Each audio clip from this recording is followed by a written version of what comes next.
बद्री विशाल भगवान की जय। नारायण भगवान के आशीर्वाद एवं आप सबकी अपार श्रद्धा भक्ति को देखते हुए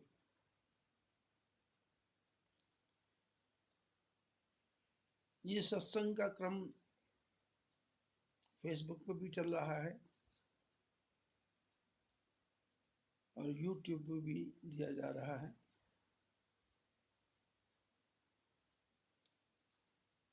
इस सत्संग का एकमात्र उद्देश्य है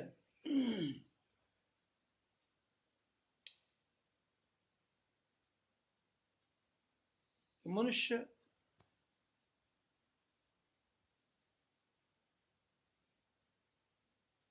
चारों तरफ से झंझावातों से झगड़ा हुआ है।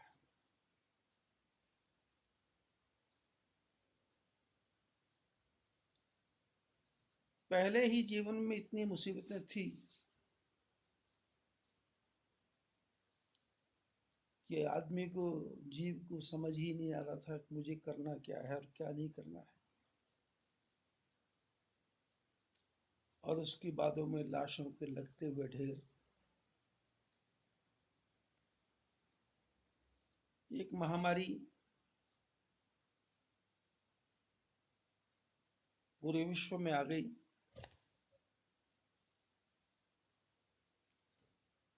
विश्व के 200 देश उसकी चपेट में आ गए।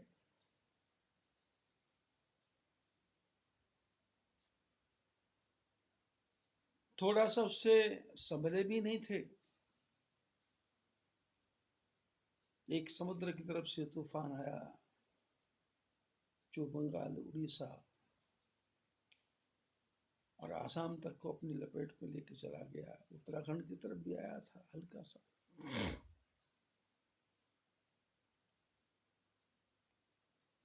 यह संकट दूर नहीं हुआ और प्रकृति ने एक और मार मार दी। चारों तरफ से टिड्डी दल का खतरा हो गया।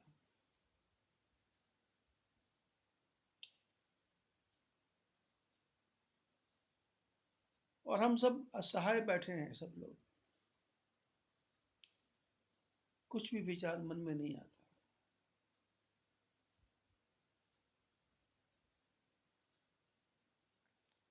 शास्त्र और संत कहते हैं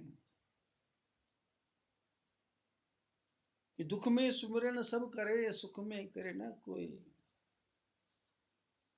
जो सुख में सुमिरन करे तो दुख काहे को हो।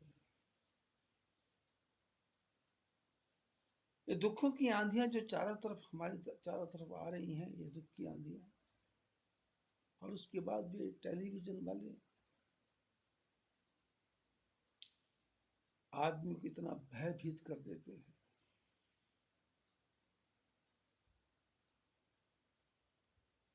कि आदमी देखते देखते ही ऐसा लगता है जैसे मर जाएगा, प्राण निकल जाएगा।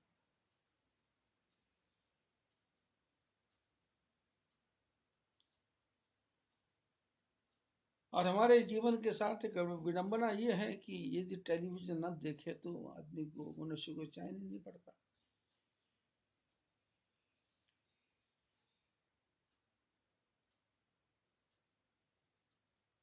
आप मोबाइल खोल के बैठ जाओ, यूट्यूब खोल के बैठ जाओ, तो उसमें भी ये समाचार है। चीन का भारत का युद्ध हो या ना हो, और ये टीवी वाले करवाने को तैयार बैठे। अमेरिका चीन को मारे या न मारे, पर ये टीवी वाले अमेरिका वाले को चीन से लड़ाने को तैयार बैठे। जो होना है उनको इनके बारे में कुछ भी नहीं पता।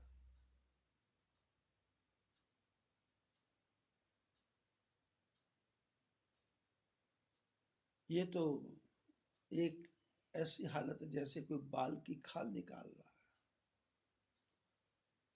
और खाल निकाल के हमारे और आपके जैसे का दिमाग का कचरा कर रहा है।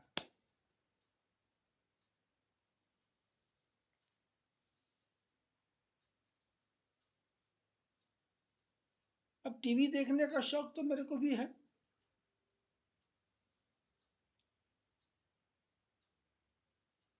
और अच्छी चीजें कहीं से प्राप्त होती है तो लेने में कोई नुकसान नहीं है,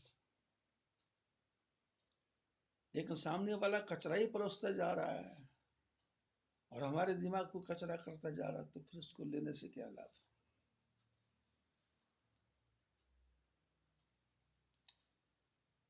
पंजाब, राजस्थान, गुजरात, महाराष्ट्र घूमते घूमते जब मैंने देखा चारों तरफ कोरोना, कोरोना का चक्कर तो दिसंबर के पहले आ गया था।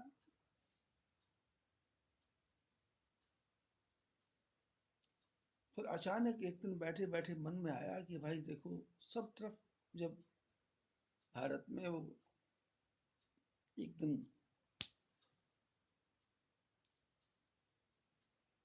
24 घंटे के लिए मोदी जी ने घोषणा की कि सब लोग बंद हो जाओ, तो मैं समझ गया था कि बात सिर से ऊपर चली गई है। ऐसे मौके पे मेरे को क्या करना चाहिए। मैंने उस समय भारत में 112 शहरों में और 800 पंचायतों में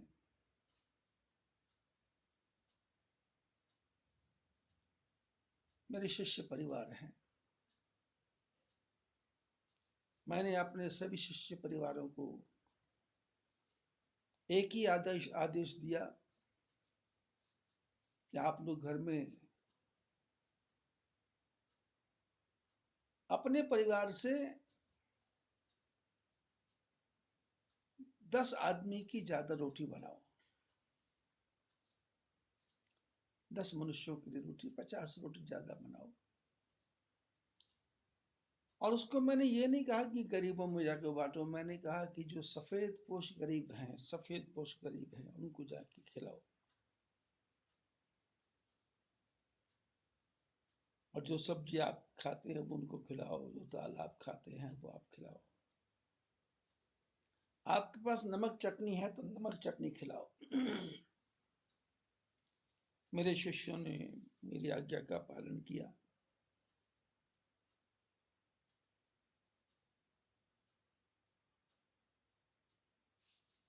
और सब जगह ये क्रम चला। फिर उसके बाद तो भारत में राष्ट्रीय स्वयं सेवक संघ के लोगों ने करोड़ों की संख्या में ये काम किया।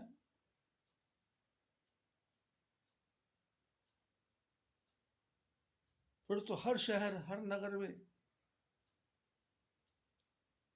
सेवा करने वाले खड़े हो गए।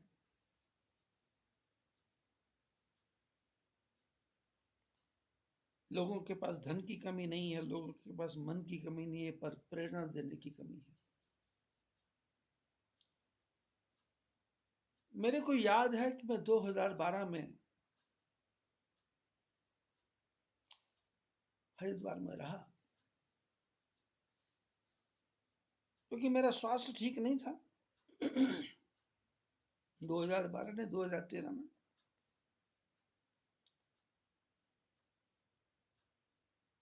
क्योंकि पिछले 50 साल से मैं हमेशा ऐसी जगह रहा, यहाँ का टेम्परेचर 22 डिग्री, 23 डिग्री, 24 डिग्री हो।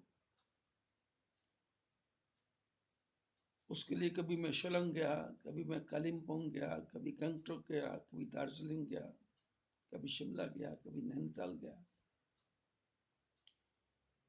सर्दी में महाराष्ट्र, गुजरात, आंध्र प्रदेश, तमिलनाडु, कर्नाटक, पुदुचेरी, और गर्मियों में शिमला, उत्तराखंड, बद्रीनाथ।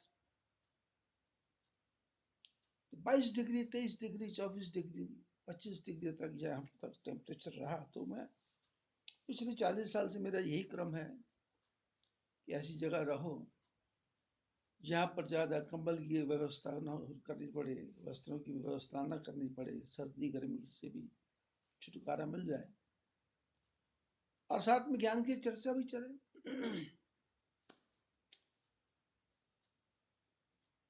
2012 में मेरे शरीर में एक व्याधि हो गई जिसको बोन टीबी कहते हैं। उसके कारण मेरे को इलाज करने के लिए, करवाने के लिए जालंधर जाना पड़ा। यहाँ वर्मा परिवार ने मेरी बहुत सेवा की।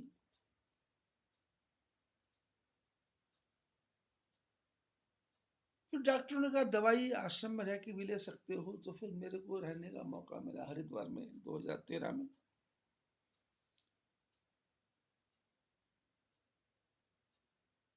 मेरे शिष्यों ने मेरे रहने के लिए व्यवस्था कर दी थी। इसके बीच में 2 महीने में नाहन भी रहा।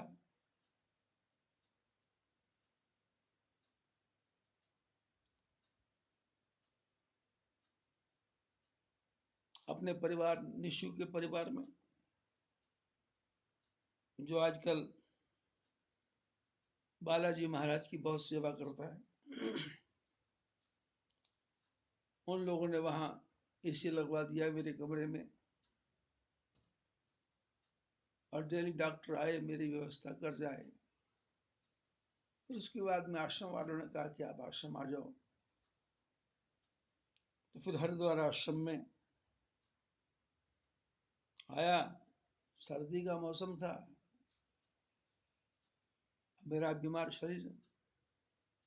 रुद्रपुर से हमारी एक शिष्या है रेवती,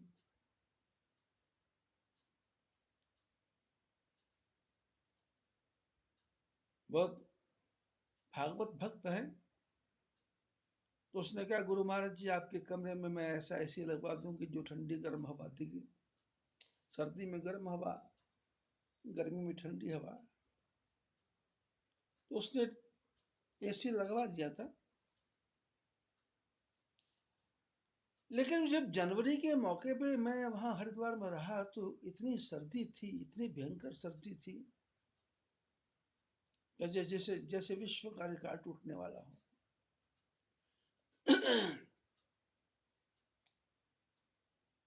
तो नगर पालिका के मेयर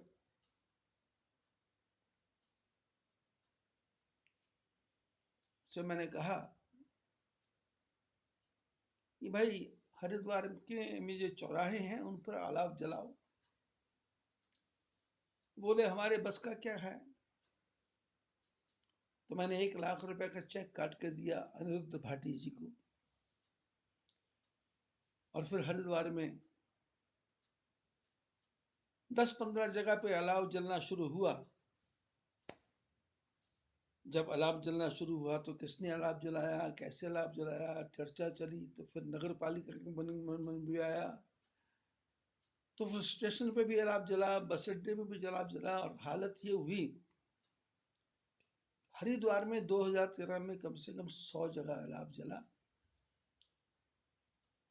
और उसके बाद में भारत के कोने कोने में ये संदेश पहुंच गया कि सर्दी के मौसम में लकड़ियों का अलाव जलाओ। जो गरीब है, जिनके पास ब्लैंकेट नहीं है, वो कम से कम अपनी सर्दी तो दूर कर सके। सुनती है दुनिया, सुनाने वाला चाहिए।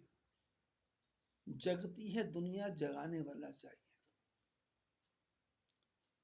आपको स्वयं प्रेरणा बनना पड़ेगा, प्रेरणा स्रोत बनना पड़ेगा। पहली आहुति आपको डालनी पड़ेगी, आपको करके दिखाना पड़ेगा। लोग करने को तैयार बैठे हैं, लेकिन करने के पीछे अहंकार नहीं होना चाहिए कि मैं करने वाला हूं।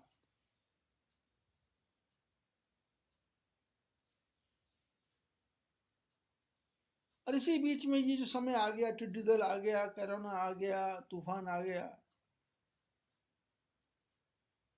तो जब मैं लुधियाना की यात्रा समाप्त करके आया उत्तराखंड में, तो मैंने देखा भाई यहाँ तो सब जगह बंद है।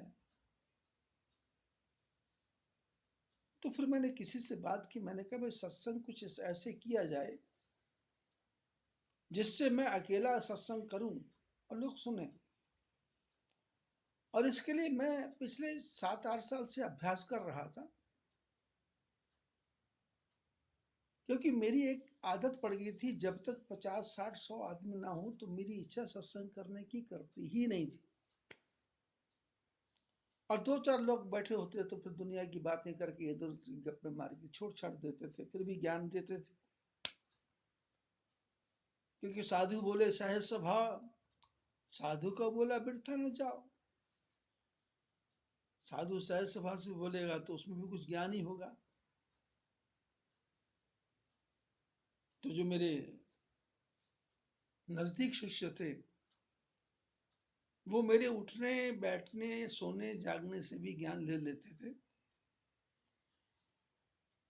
उनको इतने में ही संतुष्टि थी कि महाराज जी हमारे घर में आके रुके, बस इतना ही काफी है। मैंने अपने आप को समाज से बहुत सीमित सीमित सीमित करना शुरू कर दिया जब से उत्तराखंड में मैंने आश्रम बनाया। कथा वार्ता बंद कर दी। लेकिन एक बार मैं बॉम्बे गया, मीरा रोड पर, तो वहां हमारे शिष्य हैं ओम प्रकाश जी अग्रवाल चौधरी, उनकी धर्म पत्नी पूर्णिमा देवी। भगवान की कृपा से उनके परिवार का बहुत नाम है अमरावती में। उनके जो खानदान के लोग हैं चौधरी, उनके नाम पे वहां एक चौक का नाम है चौधरी चौक। महाराष्ट्र में चौधरी चौक बनना ये कोई छोटी मोटी घटना नहीं है।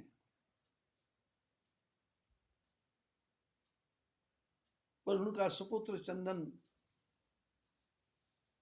उनकी धर्मपत्नी राधा बॉम्बे में सेटल्ड हो गई। राधा माता पिता को वहीं जाना पड़ा।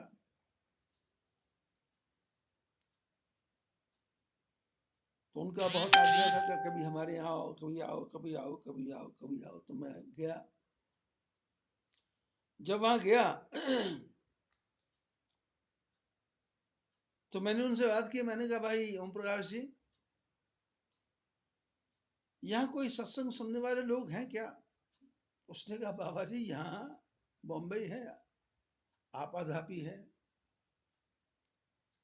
सवेरे से लेकर शाम तक लोग भागते हैं, बॉम्बे कभी सोती नहीं है,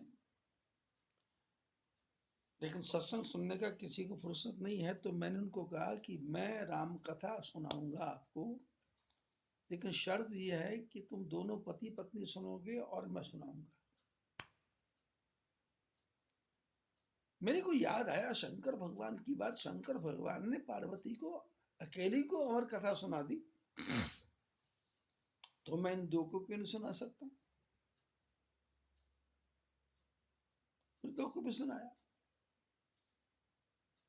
और कम से कम 20-25 दिन सत्संग दोनों सुनते थे मन लगा कर। 3 घंटे रोज सत्संग होता था, राम कथा हुई। उसके बाद में अमरावती में आया, तो चौधरी चौक में हमारे वंशीधर जी चौधरी, वंशीलाल जी चौधरी, उनके फ्लैट में मैंने कथा शुरू कर दी। 10, 15, 20 आदमी हो, 25 आदमी हो, सत्संग शुरू कर दिया। फिर उसके बाद में खामगांव चला गया। हमारे सुनील कुमार जी झुंझलवाला का परिवार खामगांव में सप्तश्रृंगी में उनके बेटे की ताजी ताजी शादी हुई थी। तो उसके उपलक्ष्य में उनके घर में भी सत्संग कर दिया। तो 30, 35, 40 लोग आते थे। मैंने अपने ट्रेंड को बदला। मैंने सोचा भाई अब 1000 हो उन्हीं को सुनाऊं। अरे 2 को भी सुनाओ, 1 को भी सुनाओ, जो सामने बैठा उसको सुनाओ। पहले मैं सत्संग करता था। जो लोग मेरे पुराने सत्संगी उनको पता है कि मेरे को डिस्टर्ब नहीं चाहिए, बिघन नहीं चाहिए। कोई बीच में हिले डुले खिसके, सावधान होकर बैठना चाहिए, झपकी नहीं आनी चाहिए, नींद नहीं आनी चाहिए। हजारों की संख्या में कथा की स्टेज के ऊपर से, तो मैं दूर से पहचान जाता था कौन सोने वाला है और कौन कथा सुनते सुनते एब्सेंट हो गया। तो जो लोग कथा सुनते थे वो इतनी सावधानी से सुनते थे कि कथा सुनते सुनते उनको लगता था कथा सुन नहीं रहे, कथा हृदय में घुस रही है, कथा हृदय में धसती चली जा रही। शरीर के रोम रोम में कथा चलती थी। रात को 8 से लेकर 10 बजे तक सत्संग चलता था। कभी कोई 10:30 में बजते थे, 11:45 बजते थे, और लोग जब अपने अपने घरों को जाते थे तो रास्ते में कथा में बच्चे बूढ़े जवान छोटे बड़े सब जाते थे। तो कथा सबने सुनी तो सब लोग अपने अपने ढंग से उसमें डिस्कशन करते, बहस करते। बच्चे माँ बाप से पूछते, माँ बाप बच्चों से बात करते, बच्चे बूढ़ों को पूछते, जैसे आजकल सत्संग चल रहा है ना। तो लुधियाना की जो रेणु है, रेणु बैल, वो तो कथा सुनती पर उसका घर वाला नहीं सुनता। उसको तो बस संडे याद रहता है, संडे कब आने वाला है। संडे आ गया तो उसको लगता है कि जैसे बाहर आ गई। अब संडे को क्या करता है ये समझ गया होगा क्या करता है। उसका भाई है बंटी, वो तो सुनता है, कथा सुनता है, फिर ध्यान से सुनता है। पर रेणु कथा राकेश को सुनाती है। कभी कभी राकेश को पूछता हूँ कथा सुनते हो, बोले वो सुना देती। तो मैं समझ जाता हूँ क्योंकि मैं उसको बचपन से जानता हूँ। उसमें श्रद्धा की कमी नहीं है, विश्वास की कमी नहीं है, लेकिन वो थोड़ा विचित्र प्रकार का आदमी है। जब 100 साधु मरे थे उस दिन वो पैदा हुआ होगा, ऐसा मेरे को लगता है। इसलिए उसको सत्संग के प्रति ज्यादा रुचि नहीं है, क्योंकि वो सोचता है मैं स्वयं ही सत्संग हूं।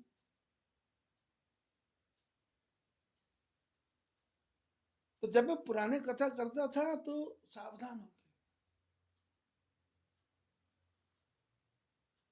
लोग चर्चा करते थे, लोगों को आनंद आता था।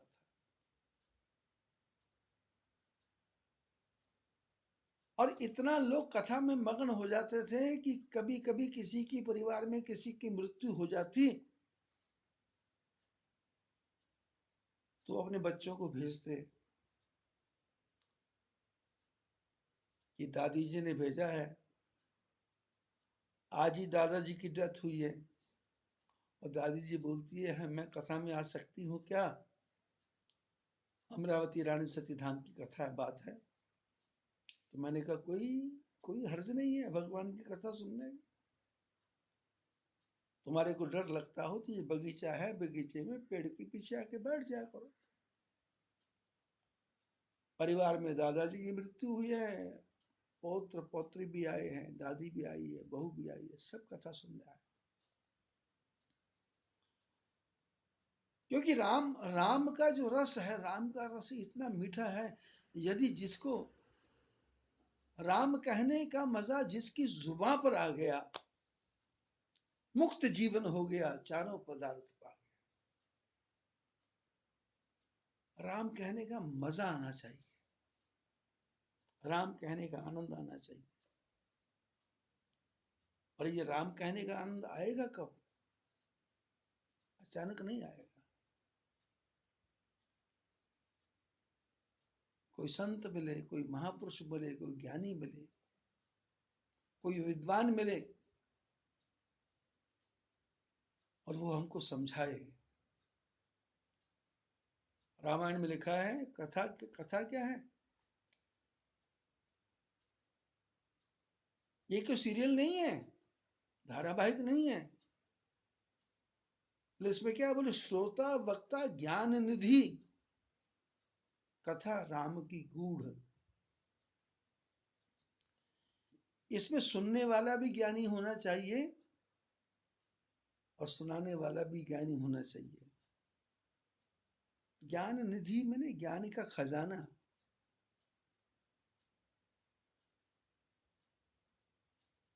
और जो सच्चे गुरु हैं वो क्या करते हैं?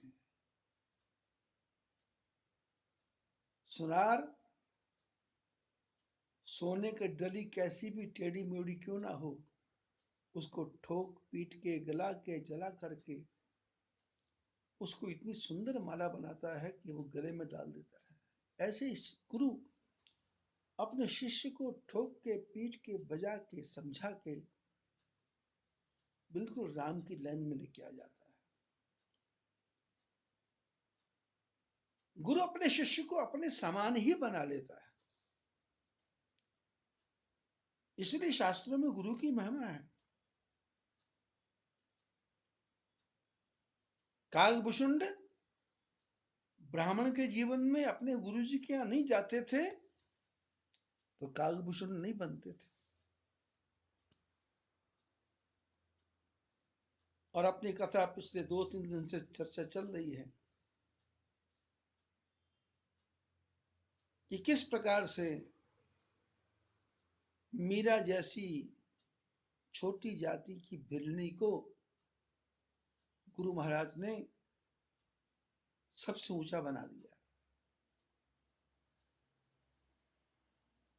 भगवान राम शबरी के आश्रम में जाकर के जूठे बेड़ों को खाते हैं और ज्ञान की चर्चा करते हैं और शबरी से पूछते हैं मेरे को भक्ति कहाँ मिलेगी, मेरे को सीता कहाँ मिलेगी।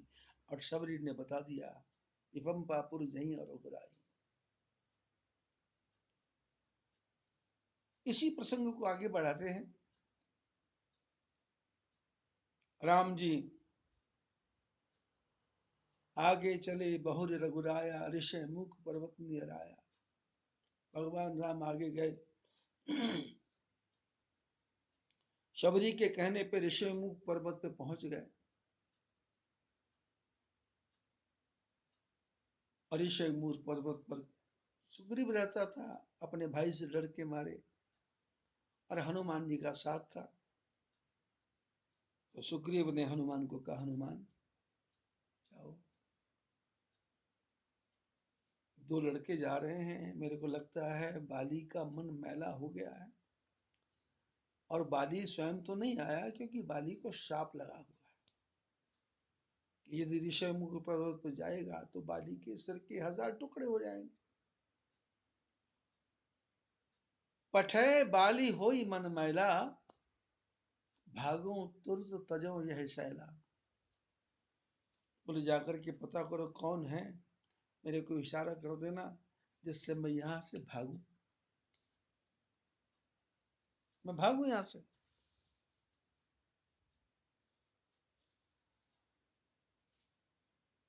शंकर भगवान कहते पार्वती सुग्रीव की आज्ञा मान करके हनुमान जी ने ब्राह्मण का रूप बना लिया।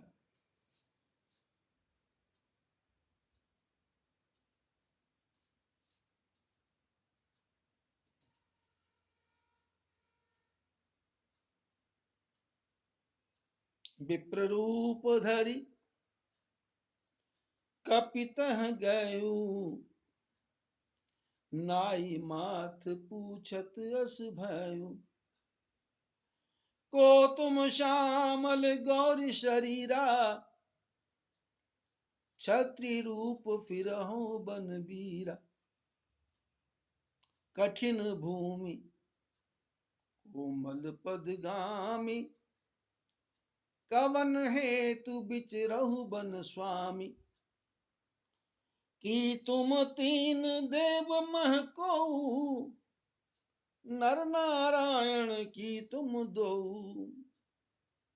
मृदुल मनोहर सुंदर गाता, सहत दुसह बन आतप बात। जग कारण तारण भव,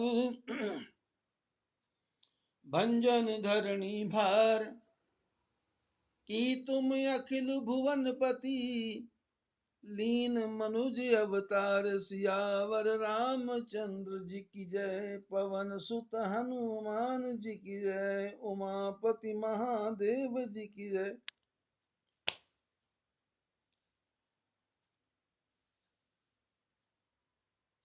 हनुमान जी भगवान के पास आए ब्राह्मण का रूप बना करके, और ब्राह्मण का रूप बना के आए तो आकर के भगवान के चरणों में प्रणाम किया। विप्र रूप धरि वचन सुनाए।